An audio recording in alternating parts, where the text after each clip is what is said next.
यह कहानी है जादुई खेत की। इस गांव में एक बहुत ही गरीब किसान रहता है।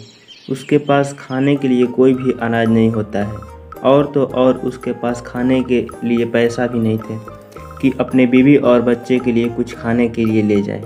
बीवी और बच्चे घर पर भूखे बैठे बैठे सोच रहे थे कि आएंगे तो कुछ खाने के लिए लेकर ज़रूर आएंगे, जबकि गरीब किसान पेड़ के नीचे बैठे बैठे सोच रहा था, क्या करूं, क्या खाने के लिए ले जाऊं। बहुत देर तक पेड़ के नीचे सोचा और वहां से उठकर अपनी खेत की तरफ चल पड़ा।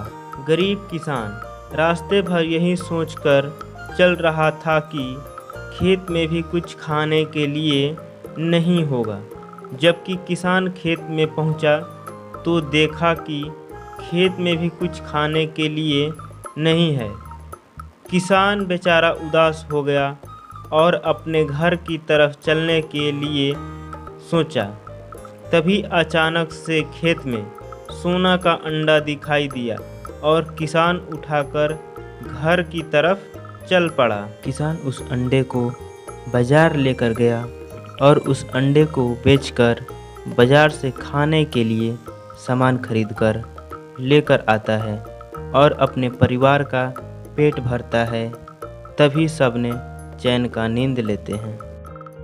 सुबह जब होता है तो उसका बेटा लल्लू उठकर दोस्तों के साथ खेलने चल पड़ता है, जबकि गरीब किसान उठकर फिर से अपने खेत की तरफ चल पड़ता है और उसकी पत्नी खाना पकाने लगती है। किसान जब अपने खेत में पहुंचता है तो देखता है एक और सोने का अंडा।